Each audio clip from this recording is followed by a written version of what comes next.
Pourquoi fallut-il attendre 1875 pour doter Lyon d'une faculté de droit? Historiens comme historiens du droit ont montré que les juristes lyonnais étaient nombreux et actifs. Ils ont aussi recensé un certain nombre de personnalités qui ont porté le titre de professeur de droit, professeur legum. Même ce titre ne veut pas toujours dire que le titulaire était effectivement en train d'enseigner. En tous les cas, cela voulait dire qu'il en était capable. À plusieurs reprises au cours des siècles ont été organisés à Lyon des cours de droit, la plupart du temps dus à des initiatives privées, mais souvent autorisées par les instances supérieures. J'aimerais rappeler ces tentatives locales pour assurer un enseignement du droit, les circonstances favorables qui les ont entourées, et comprendre pourquoi elles n'ont pas abouti à l'institutionnalisation d'une faculté de droit avant 1875. En effet, jusqu'à cette date, le pouvoir ne permit jamais la transformation des expériences lyonnaises en véritable faculté de droit. Avant d'étudier ces occasions manquées, il n'est pas inutile de rappeler que dans l'Antiquité tardive et au Haut Moyen-Âge, ou au début du Moyen-Âge, Lyon fut un foyer intellectuel actif. En effet, important centre urbain de la Gaule romaine, puis l'une des capitales du royaume burgonde, avant de passer sous la domination des Francs, grâce à la vitalité et à la permanence de son siège épiscopal, les études de droit romain et de droit canonique s'y maintinrent pendant des siècles. Le VIe siècle fut particulièrement brillant. Sous l'autorité d'Éther, l'évêque de Lyon, fut rédigée la première collection canonique du monde chrétien, une collection de canons ecclésiastiques connue sous le nom de Vetus Gallica et qui a été terminée à peu près en l'an 600. Un petit peu plus tard, à l'époque de la Renaissance carolingienne, donc fin du 8e, début du 9e, Lédrade, évêque de Lyon, et ses successeurs, Agobard, Amollon et Rémy, furent les promoteurs de la Renaissance carolingienne, secondés par le célèbre diacre Florus de Lyon, qui était un grand érudit, un bibliophile. Ils vont relancer le studium, l'école épiscopale, ils vont relancer le scriptorium, qui est l'atelier d'écriture, souvent divisé en plusieurs lieux. Et ils vont aussi, c'est surtout l'œuvre de Florus, réunir une fabuleuse bibliothèque composée d'environ 500 manuscrits.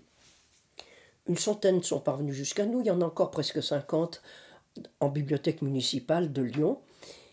Et nous les connaissons mieux grâce à la belle exposition qui a eu lieu en 2002 et aux travaux pour les documents, pour les manuscrits juridiques de Pierre Ganivet.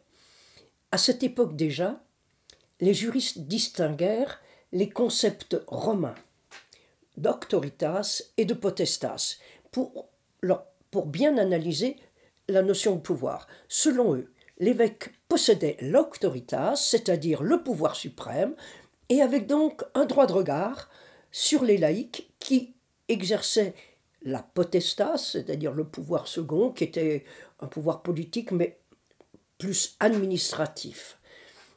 Cette doctrine a eu un bel avenir et elle a permis plus tard aux souverains pontifes d'imposer leur surveillance sur l'exercice du pouvoir, quel qu'en soit le détenteur. C'est ainsi qu'il y a eu les conflits avec les papes, entre les papes et les empereurs et entre les papes et le roi de France. Mais à cette époque, si brillantes que soient les études de droit, il n'était pas encore question d'université ouverte à un grand nombre. C'était seulement à l'époque suivante que l'on commença à parler d'universités composées de facultés et qu'apparaissent les facultés de droit. En effet, on va créer des facultés spéciales pour étudier cette science nouvelle qu'est l'étude du droit. Bon, on sait qu'à vers la fin du XIe siècle, des communautés de professeurs et d'étudiants se constituèrent, souvent de manière spontanée, et elles se transformèrent en universités protégées par le Saint-Siège ou par les souverains laïcs. Tout naturellement, elles enseignèrent d'abord les matières définies dans l'Antiquité tardive, celles du trivium littéraire, la grammaire, la rhétorique et la dialectique, et celle du quadrivium scientifique, arithmétique, géométrie, musique, astronomie, souvent regroupés sous le terme générique de arts libéraux, même si quelquefois arts libéraux est réservé aux 3 matières littéraires. Après les avoir assimilés, ces matières constituaient une sorte de premier cycle formateur. Après avoir assimilé ces arts libéraux, il devenait possible d'aborder des matières plus difficiles, telles que la théologie et la science juridique. En effet, à cette époque, l'étude du droit, ou plus exactement pendant longtemps on a parlé de l'étude des 2 droits, le droit canon et le droit civil, ainsi appelait-on le droit romain. L'étude de ces 2 droits prend un essor tel que l'on parle souvent de renaissance du droit pour le XIIe siècle. Toujours est-il qu'au XIIe siècle, droit civil et droit canon bénéficiaient de compilations savantes et méthodiques. Pour le droit canon, au milieu du XIIe siècle, aux environs de 1140, sous l'autorité de Gratien, les différentes sources du droit canon, les canons des conciles, les décrétales des papes, les écrits des pères de l'Église, les différentes sources du droit canon furent regroupées par matière avec logique, avec une volonté de cohérence et le souci de donner des solutions claires. Ce travail est rapidement diffusé, il est connu sous le nom de décret de Gratien. Évidemment, les papes vont continuer de légiférer. Alors s'ajoutent au décret de Gratien des collections de décrétales, classées elles aussi sur le modèle du décret de Gratien par thème. Ainsi, le droit canon pouvait être étudié à partir de sources nombreuses, bien présentées de manière logique. Quant au droit civil, les leges romaines, le droit romain, quant au droit civil, il n'avait jamais cessé d'être étudié. C'était le droit premier de l'Église, mais assez souvent, les commentateurs s'étaient contentés de résumés simplificateurs plus ou moins fidèles. Alors, il va y avoir un changement vers la fin du XIe siècle. De nouvelles études se portèrent sur les compilations de l'empereur Justinien. Ces compilations avaient été effectuées sous l'ordre de Justinien au début dans la première moitié du VIe siècle. Ces compilations constituent le fameux Corpus Juris Civilis, qui est un travail remarquable, qui regroupait l'essentiel des lois romaines, les commentateurs des jurisconsultes et même les institue une sorte de manuel à l'usage des étudiants. Donc à cette époque, le droit romain est considéré comme la raison écrite, la ratio scripta, un droit admirable par son souci de clarté, par sa logique, par sa simplification, sa planification et par sa recherche de l'équité entre particuliers, ainsi que par son analyse et sa justification du pouvoir politique. On a déjà vu ce que dans l'Antiquité tardive, les canonistes ont pu en utiliser les notions de auctoritas et de potestas. Ainsi, au XIIe et XIIIe siècle, le droit romain n'est plus une matière annexe, enseignée aux côtés de la théologie pour mieux comprendre le droit canon. C'est une science autonome et qui séduit de plus en plus d'étudiants, d'autant plus que les souverains, comme les établissements ecclésiastiques, comme les cités, recherchent des juristes, comme juges évidemment, mais comme conseillers, comme administrateurs. Alors l'étude du droit ouvre de belles carrières aux ambitieux. Lyon avait pas mal d'atouts pour pouvoir imaginer recevoir une faculté de droit. En effet, c'était un foyer intellectuel réputé dans le premier Moyen-Âge, il était pourvu de bibliothèques, et pour étudier cette science, Lyon va bénéficier aussi de circonstances favorables. Par exemple, elle avait des juristes d'église, ceux que l'on a appelés les chevaliers de l'église, les milites in ecclesia. C'était un corps de juristes entièrement nommé par le chapitre, mais qui avait été constitué pour défendre les intérêts, et surtout les intérêts patrimoniaux, de l'église de Lyon. Certains d'entre eux sont devenus juges de l'officialité, c'est-à-dire du tribunal ecclésiastique, et d'autres furent professeur de droit dans le studium épiscopal, dans l'école épiscopale. Ce studium n'était d'ailleurs pas le seul endroit où l'on pouvait étudier le droit à Lyon. En effet, au cours du XIIIe siècle, encore d'ailleurs au début du XIVe, les papes et leurs cours séjournèrent longuement à Lyon, et leur présence favorisa les études juridiques. C'est à cette époque que 3 écoles de droit furent fondées en peu de temps à Lyon. Le pape Innocent IV était en grave conflit avec l'empereur Frédéric II, et il se réfugia à Lyon, où il resta longtemps, de 1245 à 1251. C'était un théoricien de la suprématie pontificale, d'où son conflit avec Frédéric II. Et au cours du concile qu'il convoqua à Lyon en 1245, il excommunia et même déposa l'empereur Frédéric II. Cela n'eut pas d'énormes conséquences pour Frédéric II, malgré tout. Grand canoniste lui-même, Innocent IV va créer à Lyon, où il reste 6 ans, un studium curiae, c'est-à-dire une école rattachée à la cour pontificale, où furent enseignés le droit canon et le droit civil, c'est-à-dire le droit romain. Et c'est à cette époque que passent à Lyon de très grands juristes, de célèbres juristes, Ostiensis ou par exemple Guillaume Durand. À la mort de Frédéric II, Innocent IV quitte Lyon. Et à ce moment-là, il emmène avec lui sa cour et son studium. L'Église de Lyon s'empressa de remplacer ce studium par une nouvelle école de droit, où l'on étudiait aussi le droit romain et le droit canonique. Un autre pape, d'ailleurs, va séjourner à Lyon assez longtemps, un peu moins longtemps, mais c'est Grégoire X. Il va aussi convoquer en 1274 un concile, le second concile de Lyon, et on s'aperçoit que dans ce concile arrivent de très grands juristes. On sait que saint Thomas d'Aquin devait venir, il n'a pas pu parce qu'il est mort en voyage. Saint Bonaventure était là, lui il a assisté aux 4 premières sessions, puis malheureusement il est mort aussi. Mais il y avait aussi des personnages extérieurs à l'Église catholique, et ce fut donc un très brillant concile. On peut, en parlant des papes, rajouter qu'au début du XIVe siècle, Clément V et Jean XXII, 2 papes, se firent couronner papes à Lyon. Ils se sentaient un peu mieux protégés, et l'église de Lyon était assez puissante, aussi, j'allais dire, pas trop loin du roi de France, et ils se sentaient mieux protégés contre les prétentions impériales. Mais revenons au studium épiscopal. Nous connaissons la composition du corps professoral de ce studium. Il y avait 5 professeurs, dont l'archevêque et le chapitre se disputaient la nomination. Alors le pape Nicolas IV est intervenu comme arbitre en 1280, et il attribua à chacun, à l'archevêque comme au chapitre, le droit de nommer un professeur de droit civil, droit romain, et un professeur de décrétal.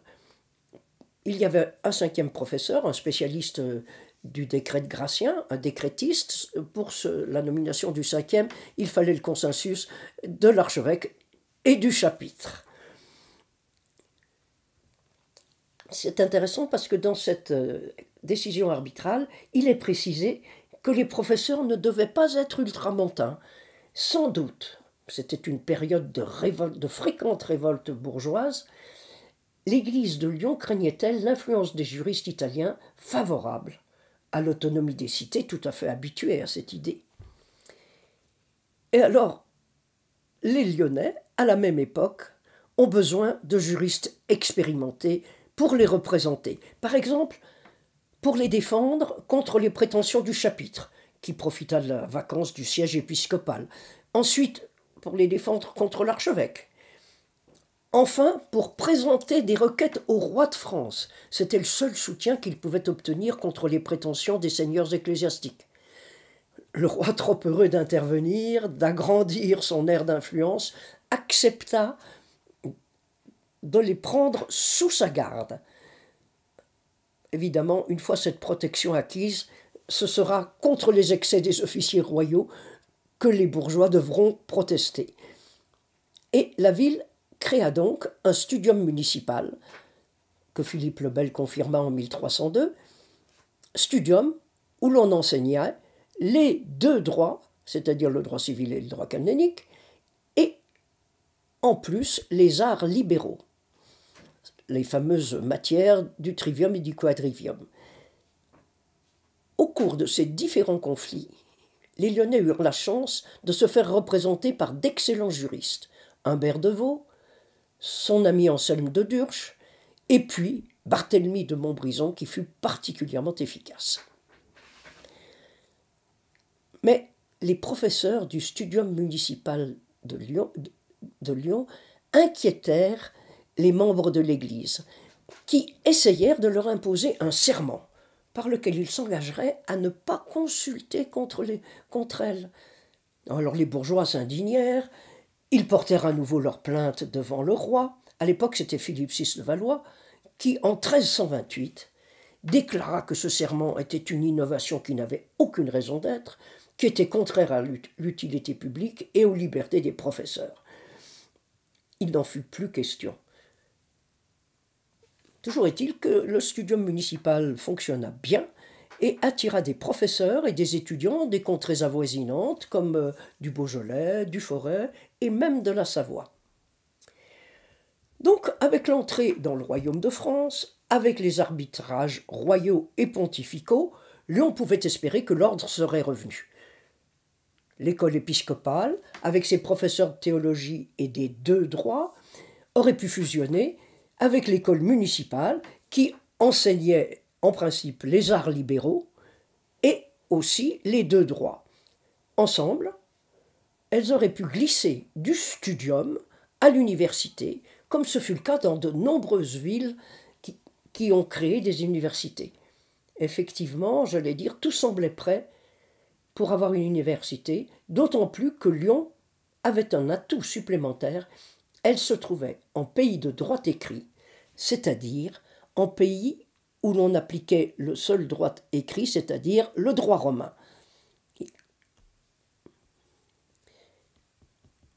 C'était un avantage considérable. Parce que depuis la bulle Super Speculum de 1219, la faculté de droit parisienne avait interdiction, sous peine d'excommunication, d'enseigner le droit romain.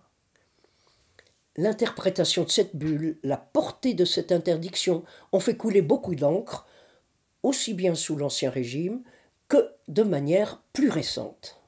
J'ouvre ici une parenthèse parce qu'elle intéresse les Lyonnais. Parmi les Lyonnais, cette interprétation donna lieu à une célèbre controverse, une controverse passionnante pour les juristes, qui opposa, à la fin du XIXe siècle, le doyen de la faculté de droit d'État, Exupère Caillemer, à un professeur de la faculté de droit catholique, Henri Beaune. Ils étaient d'ailleurs tous les deux membres de l'Académie. Caillemer voyait dans cette bulle un acte de méfiance à l'égard du droit romain. Et Beaune s'indignait de cette interprétation. Il affirmait que l'Église avait toujours défendu la culture avec un grand libéralisme et elle avait toujours protégé l'étude du droit romain. L'amusant est que cette controverse née à Lyon s'étendit dans toute la France et sous couvert de savants arguments juridiques, la dispute avait un caractère politique. Cette question est revenue à la fin du siècle dernier. Et je crois qu'elle est maintenant enfin éclaircie, je pense, de manière tout à fait convaincante et non plus conflictuelle.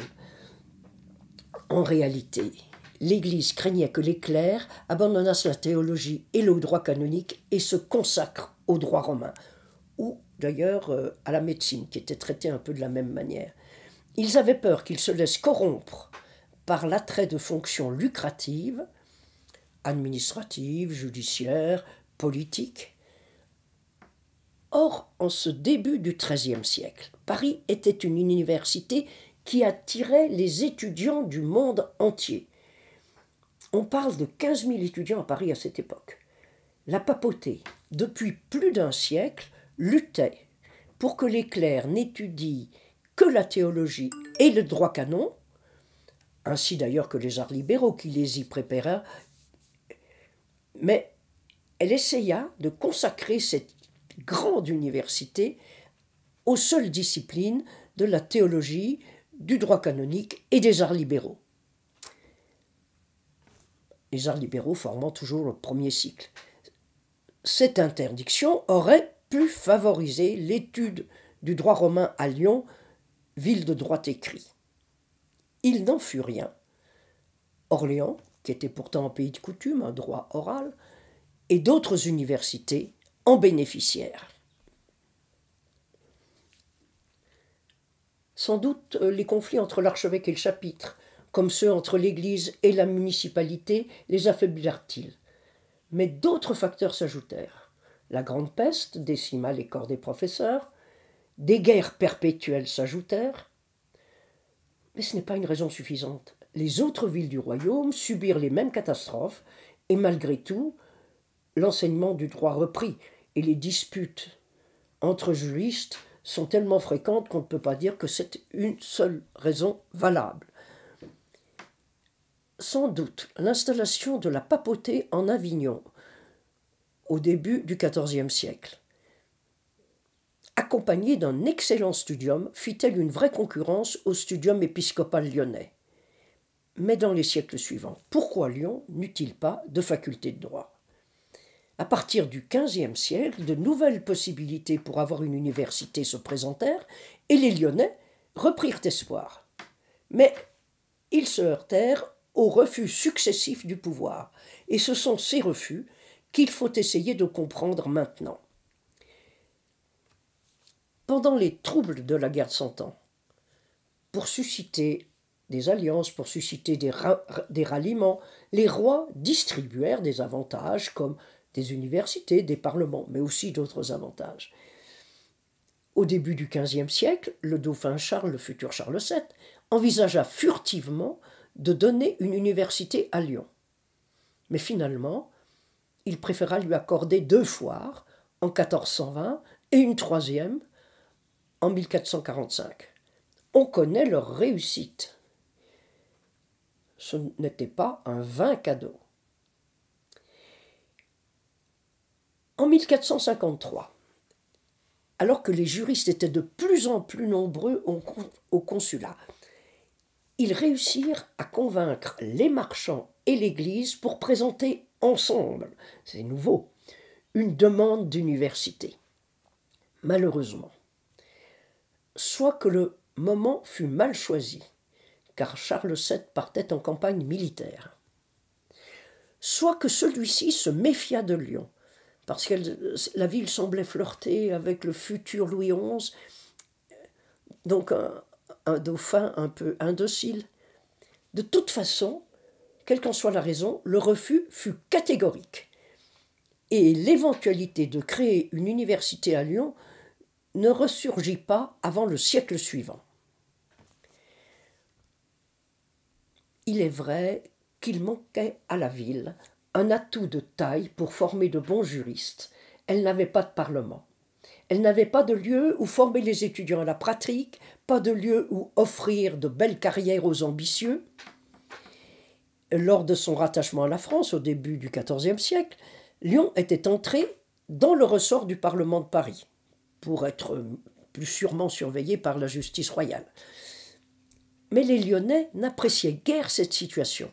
Ils étaient un pays de droit écrit, et ils devaient aller porter leurs appels, devant un parlement coutumier, qui en plus était éloigné de plus de 100 lieues, c'est-à-dire plus de 10 jours de voyage. À plusieurs reprises, de manière persévérante, ils demandèrent un parlement de droit écrit. Au XVe siècle, le dauphin Charles, toujours lui, et puis Louis XI, en 1463, firent la sourde oreille. Ils préférèrent donner des foires plutôt que de concéder une université ou un parlement. On peut dire que Lyon eut des foires plutôt qu'une faculté. Au siècle suivant, au XVIe siècle, les requêtes lyonnaises auraient pu être écoutées. Les rois de France, attirés par l'Italie et par les guerres d'Italie, séjournèrent souvent à Lyon et lui concédèrent certains privilèges. Comme l'a bien rappelé Jean-Pierre Guton, ce XVIe siècle est jalonné de sollicitations pour obtenir un parlement de droit écrit. Bien connue est celle de Claude de Bellièvre, qui n'eut pas plus de succès que les autres. Il dut se contenter de faire une carrière au Parlement de Grenoble. Les requêtes devinrent moins insistantes dans les siècles suivants. Alors pour mémoire, rappelons rapidement que Lyon fut tout de même le siège temporaire de 2 cours souveraines. Au XVIe et XVIIe siècle, le Parlement de Dombes siégeait à Lyon, et au XVIIIe siècle, on créa une cour des monnaies à Lyon. Et les officiers du présidial et de la sénéchaussée s'empressèrent d'acquérir les charges de cette cour des monnaies. Ainsi, personne ne viendrait leur ravir la préséance, et aucun négociant n'entrerait dans le corps privilégié. De toute façon, ces 2 cours souveraines n'avaient qu'une compétence très restreinte, trop restreinte, pour assurer la formation de jeunes juristes et pour éviter des appels au Parlement de Paris. En fait, le pouvoir royal avait de bons prétextes pour refuser un parlement aux Lyonnais. D'abord, le Parlement de Paris ne voulait pas voir diminuer son ressort. Il ne voulait pas perdre Lyon, et Lyon ne serait pas venu... ils n'auraient pas perdu Lyon tout seul. Ils auraient perdu Lyon, Le Forêt, le Beaujolais et sans doute d'autres provinces. Proche du roi, bon serviteur pendant longtemps, le Parlement cherchait à étendre son ressort afin de faire régner directement la justice royale sur la plus grande partie possible du royaume et d'y unifier le droit. Donc, résistance très forte du Parlement de Paris, et puis d'autre part, le roi invoqua d'autres motifs. Il ne fallait pas tenter les élites marchandes lyonnaises par des charges honorifiques très coûteuses. Ce serait les détourner des activités économiques, stériliser des capitaux qui pourraient être plus productifs. Et puis, en outre, les officiers de justice bénéficiaient d'exemptions fiscales. Si les plus riches d'entre eux, si les plus riches des Lyonnais avaient acheté des charges honorifiques, ils auraient appauvri d'autant la masse des contribuables lyonnais, trop souvent sollicités par le roi. Cependant, à l'époque de la Renaissance, avec le développement économique, avec les nombreux étrangers, avec la présence des rois de France, incontestablement, Lyon connaît une effervescence intellectuelle qui toucha, outre le milieu littéraire, on connaît l'école de poésie lyonnaise, mais qui toucha aussi les consuls et les juristes qui sont de plus en plus nombreux parmi eux. Pour eux, tout devint occasion de débat, et notamment l'enseignement du droit. À Lyon, les facultés de droit traditionnelles sont de plus en plus contestées. Effectivement, ces facultés sont l'objet d'un débat important qui ne cessera pas pendant tout l'Ancien Régime. La ville de Lyon ne reste pas extérieure à la renaissance de la science juridique que l'on observe au XVIe siècle. Elle est redevenue un centre culturel actif et participe au renouvellement de la pensée juridique. Par l'édition d'un grand nombre de livres de droit, par la participation au débat juridique. En effet, on sait l'essor rapide de l'imprimerie lyonnaise, le succès de ces libraires imprimeurs qui amènent l'édition d'un très grand nombre de livres de droit. On édite à Lyon l'énorme Corpus Juris Civilis, la somme de droit romain, en plusieurs versions, avec des gloses médiévales et aussi avec des interprétations récentes. On édite à Lyon un Corpus Juris Canonici, donc une nouveauté. En 1581, c'est un corps de droit canonique qui contient le décret de Gratien et les décrétales pontificales. Cette nouvelle compilation est très importante puisqu'elle va servir de source du droit canonique jusqu'en 1917. On étudie aussi le droit positif. Ce droit positif est l'objet d'études nouvelles. Sont publiés les textes des coutumes. Jusqu'alors, les coutumes constituaient un droit oral. Maintenant, depuis l'ordonnance de Montil-les-Tours de 1454, mais les coutumes sont progressivement rédigées, mises par écrit. Et elles sont donc publiées et commentées. Ainsi d'ailleurs que les arrêts du Parlement, qui sont une autre source du droit positif. Ajoutons que de grands juristes viennent se faire éditer à Lyon, comme par exemple d'Espèce, et aussi, évidemment, les juristes de la région, comme Claude Henry, Mathieu Terrasson, Barthélemy Joseph Bretonnier. C'est à Lyon aussi que pour mettre ces textes volumineux, notamment le Corpus Juris Civilis ou le Corpus Juris Canonici, pour mettre ces textes volumineux à la portée de tous, on propose des éditions de poche, des éditions de petit format, in 16, qui sont destinées aux étudiants. Donc, on imprime énormément de livres de droit et des livres de droit très divers. Mais surtout, à Lyon, on imprime des ouvrages qui marquent les controverses juridiques. En effet, facilités par l'imprimerie, des controverses passionnées s'élèvent entre juristes. Et les Lyonnais s'y engagèrent souvent. Célèbre est la controverse qui porte sur le droit commun de la France et dans laquelle vont s'illustrer les juristes lyonnais. Pendant longtemps, contrairement à ce qu'on croit, la suprématie du droit romain n'était guère contestée, aussi bien dans les pays du Nord qui étaient des pays de coutume que dans les pays du Sud qui étaient des pays de droit écrit. Même dans les pays de coutume, souvent, le droit romain, en cas de silence de la coutume, servait de droit supplétif. La question va se poser de manière différente avec la rédaction des coutumes, car celles-ci deviennent, comme le droit romain, un droit écrit, auquel on peut facilement se référer, que l'on peut facilement étudier. Et une question va se poser après la seconde rédaction de la coutume de Paris.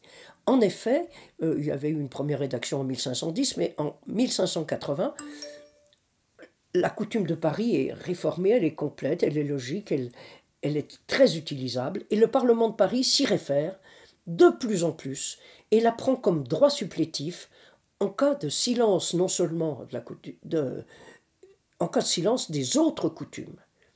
Se pose alors une question. Quel est le droit commun de la France? Quel est le droit de référence? Cette querelle a toute sa place à Lyon, premièrement parce que c'est un pays de droit écrit, et aussi parce qu'elle se trouve dans le ressort du Parlement de Paris, qui est un parlement de droit coutumier, et enfin parce que Lyon est à la frontière entre pays de coutume et pays de droit écrit. Alors un conseiller au présidial de Lyon et au Parlement de Dombes, Pierre Allard du Sardon, affirme que le droit romain n'a pas valeur de loi, pas plus en France qu'à Lyon, qui est pourtant théoriquement pays de droit écrit. Et un autre Lyonnais, entre guillemets, parce qu'il est d'origine parisienne, Claude Dupré, mais il est juge au tribunal de la conservation des foires, une juridiction très importante à Lyon et même en France. Claude Dupré ajoute que les lois romaines, les leges, sont des lois étrangères qu'un bon Français ne peut pas suivre. En effet, il faut rappeler que les lois romaines étaient devenues le droit commun de l'Empire germanique. On s'interroge alors sur l'utilité d'enseigner le droit romain, et beaucoup estiment qu'il vaudrait mieux enseigner le droit coutumier et le droit positif, celui qu'appliquent les parlements. Or, droit coutumier et droit positif n'entrent pas dans les programmes des facultés de droit traditionnelles qui sont toujours consacrées, comme lors de leur fondation, à l'étude du droit romain et du droit canon. La querelle grandit au XVIIe et au XVIIIe siècle, et le droit romain va trouver un Lyonnais comme défenseur. C'est en rééditant les œuvres de Claude Henry, un très bon juriste lyonnais, Bretonnier, commence par un plaidoyer pour démontrer que le droit romain est bien le droit commun de la France. Ces arguments furent recopiés par les plus grands juristes, Claude-Joseph de Ferrières, Boutaric, et puis bien connu des Lyonnais, le président au Parlement de Bourgogne, Bouillet. Ce plaidoyer, d'ailleurs, est si bien construit, si convaincant, qu'il est encore étudié en notre XXIe siècle.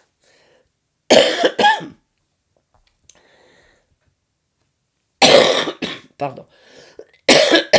Un autre grand juriste lyonnais, à la fin du XVIIIe siècle, Antoine-François Prodroyer, partisan des idées des Lumières, acquit une très forte notoriété dans différentes controverses. Il défendit le prêt à intérêt contre une lettre pastorale de l'archevêque Malvin de Montazet. Il proposa une réforme de l'administration municipale, mais sa défense du prêt d'intérêt fut immédiatement condamné par le présidial de Lyon et son livre est brûlé sur son ordre.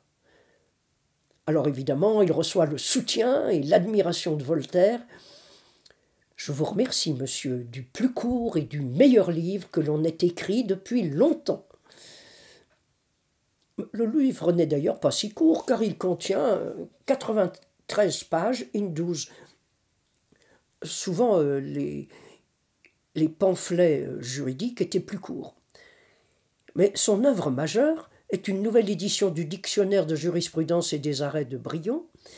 Jurisprudence est pris au sens de ancien, science du droit, et des arrêts, bon, ce sont effectivement ce que nous appelons maintenant la jurisprudence, ce sont les décisions parlementaires. Et ce dictionnaire est tout inspiré de l'esprit des Lumières. Et il y a de très nombreuses questions qu'il renouvelle profondément. Malheureusement, sa mort prématurée l'empêcha de terminer. Donc, nous nous trouvons devant une situation. Il y a eu la présence de la Cour des monnaies presque tout au long du XVIIIe siècle, qui donne à ses officiers, qui sont en général les magistrats du présidial et de la sénéchaussée, qui donne à ces officiers une compétence souveraine. Malgré l'activité d'autres juridictions, dont la célèbre conservation, malgré les publications et les réflexions de ces juristes, le XVIIIe siècle lyonnais s'interroge sur la nécessité de demander une faculté de droit, voire même un parlement. La question est en débat et de petites publications présentent les hésitations lyonnaises. Tout est remis en question. Le Parlement si souvent réclamé est-il nécessaire ? Et surtout, une faculté de droit est-elle désirable ? Le XVIIIe siècle bouillonne de contestations. Sur la question du Parlement, aux réticences du gouvernement s'ajoute celle d'une partie de l'opinion publique lyonnaise. Les notables ne sont pas unanimes pour demander une cour souveraine. Les tribunaux locaux préfèrent le contrôle lointain du Parlement de Paris qui leur laisse pas mal d'autonomie. La noblesse locale craint d'être concurrencée par une nouvelle noblesse d'Europe qui pourrait lui disputer la préséance. Et lors des réformes de l'extrême fin de l'Ancien Régime, la réforme de Maupoux en 1771, qui donne une cour souveraine, un conseil supérieur à Lyon, l'équivalent du Parlement tant espéré, et puis en 1790, lorsque Lamoignon y installe un grand bailliage qui juge en dernier sort jusqu'à 20 000 livres tournois d'intérêt, l'opinion publique lyonnaise est partagée.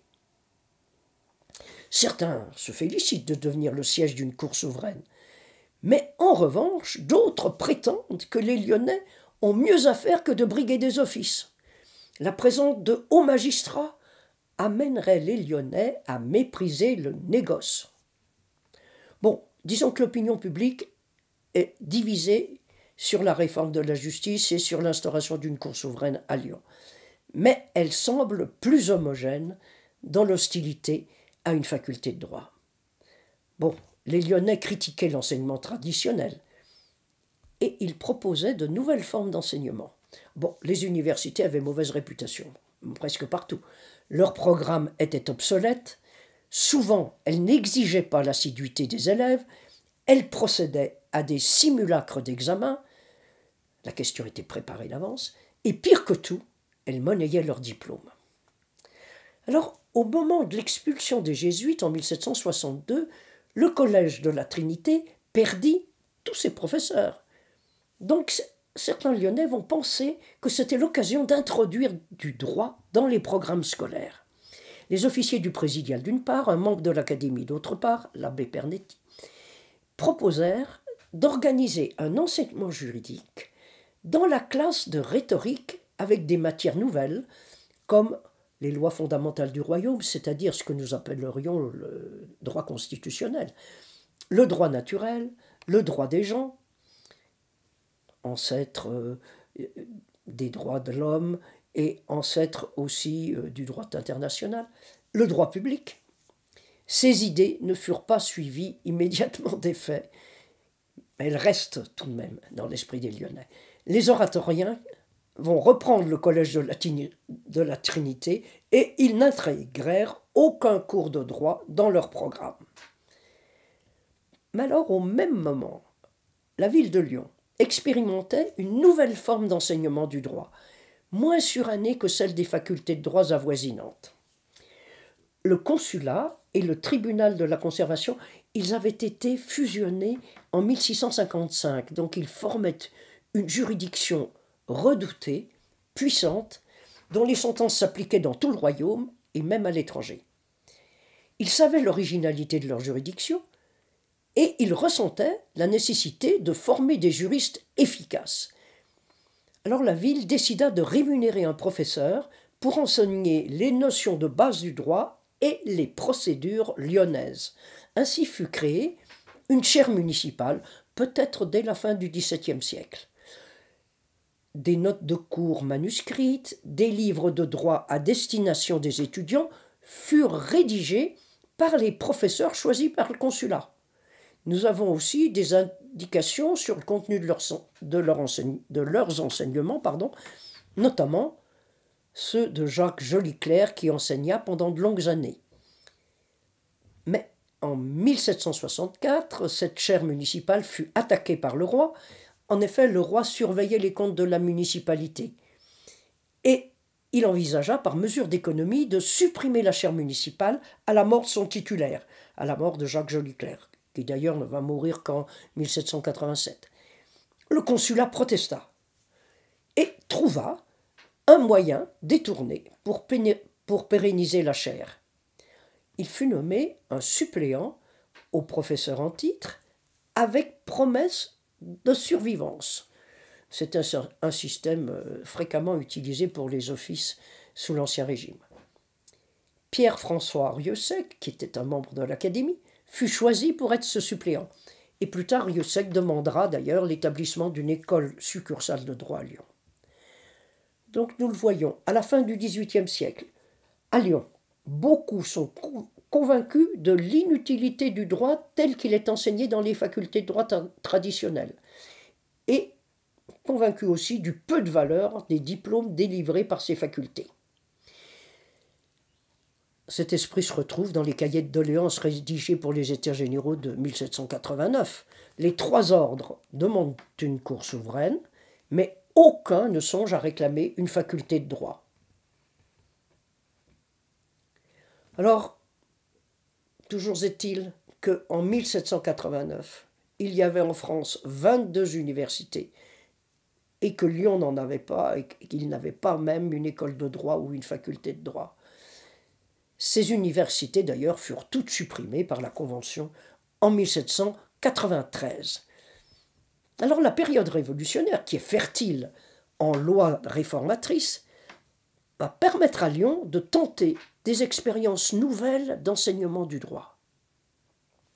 Le projet Condorcet d'avril 1792 n'attribuait pas à Lyon un établissement d'enseignement supérieur, le 5e degré d'instruction du projet Condorcet. En revanche, il lui accordait un institut qui constituait le 4e degré. Alors très vite, sous la houlette des membres de l'Académie et surtout du médecin botaniste Emmanuel Gilibert, très vite est ouvert un institut des sciences et arts utile à la société. C'était un lieu ouvert à tous. Plus ambitieux que le projet de Condorcet, il offrait un enseignement libre de toute influence religieuse, avec une large place faite au droit et aussi d'ailleurs à l'instruction civique. Le programme des cours de droit était copieux et les matières n'avaient rien à voir avec le programme des facultés d'Ancien Régime.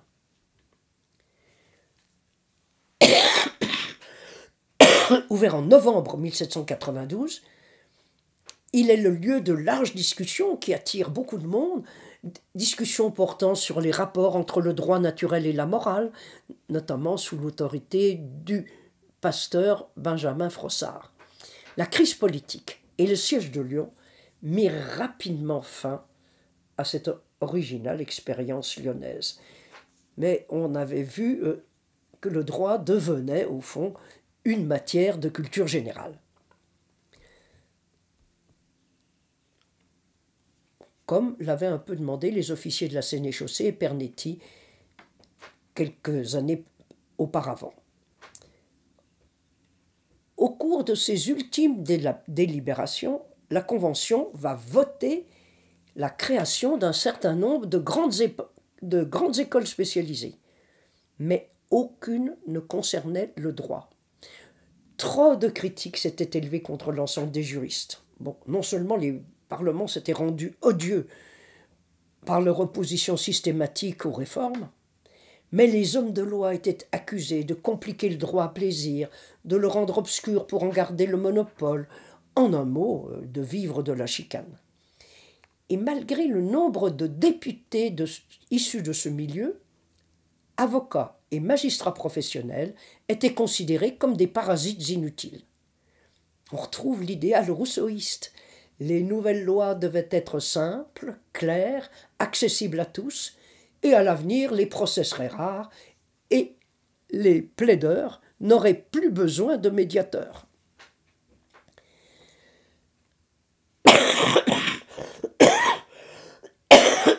Dans un mouvement déjà annoncé, les projets prémonitoires des Lyonnais au XVIIIe siècle, qui sont repris un peu par l'Institut lyonnais des sciences et arts, se retrouvent.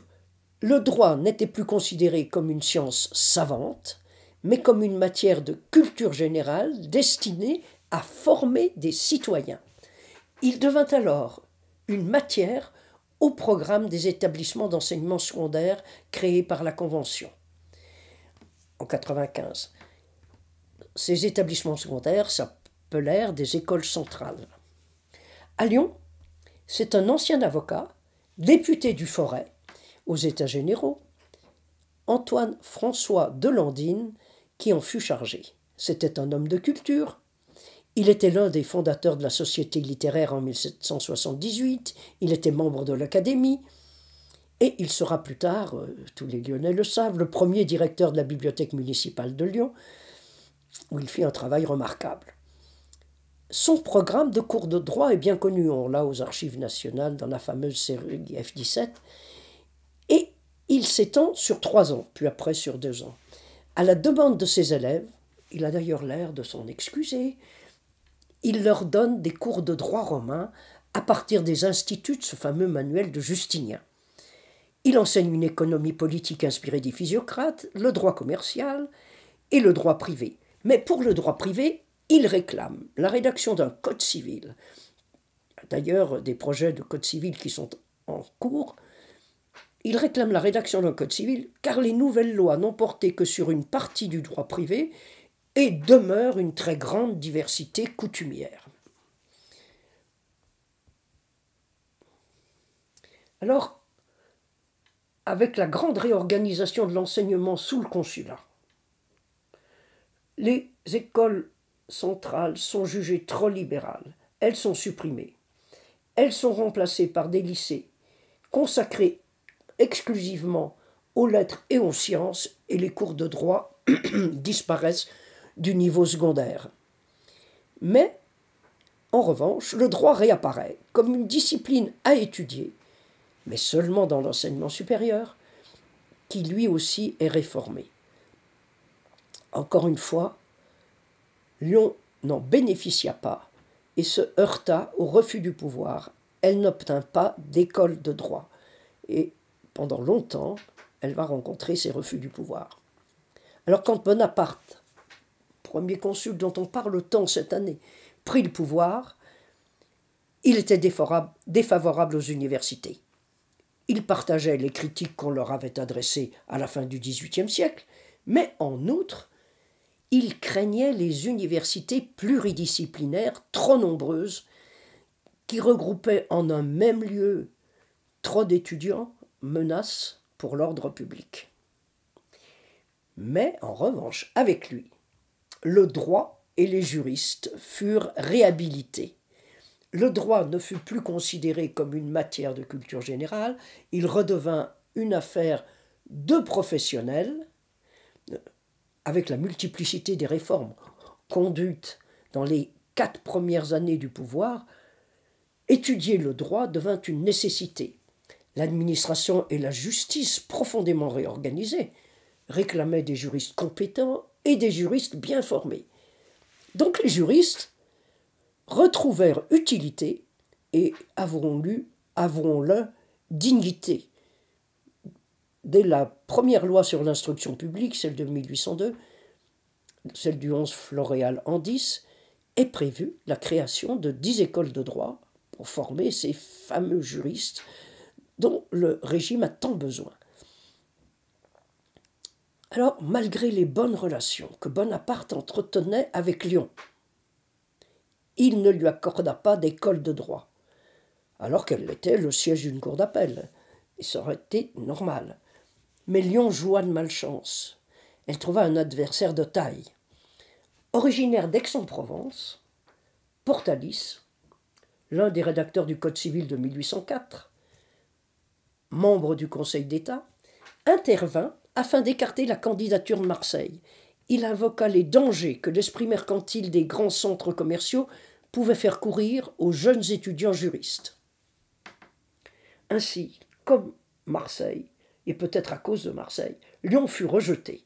Forte d'une longue tradition parlementaire, Aix fut préférée à Marseille et Grenoble à Lyon.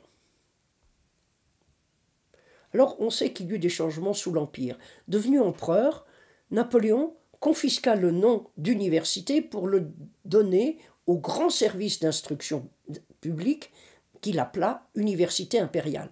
Mais cela ne veut pas dire du tout que les anciennes universités pluridisciplinaires furent ressuscitées, pas du tout. Mais aussi pour donner un peu de lustre à l'enseignement supérieur, il donna aux établissements d'enseignement supérieur le nom de faculté. Il reprit le nom de faculté.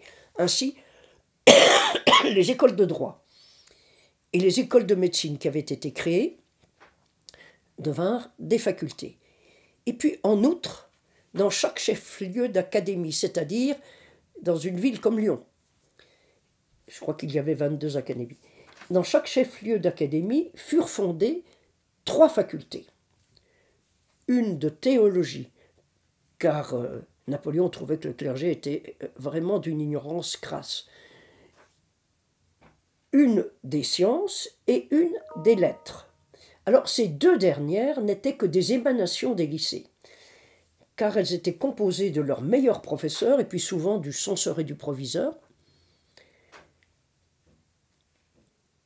Et pendant longtemps, semble-t-il, ces facultés servirent d'abord à décerner les baccalauréats et les professeurs donnèrent des cours ouverts à tous, attirant un large public, un petit peu comme l'Institut lyonnais expérimental, mais peu destiné à former de manière scolaire les étudiants. Donc, à la fin de l'Empire, Lyon avait 3 facultés, celle de théologie, celle des sciences et celle des lettres, mais pas de faculté de droit. Ces facultés, à peine installées, vont disparaître. En effet, malgré leur activité plus mondaine que subversive, la Restauration se méfia des facultés des lettres et des facultés des sciences. Les traditionalistes les accusaient d'être des lieux de corruption de la jeunesse, on s'encourageait à la rébellion. Ils estimaient que la formation la plus sûre se donnait au sein de la famille. Alors, en s'appuyant sur le faible nombre d'étudiants, le gouvernement ferma la faculté des sciences et la faculté des lettres lyonnaises.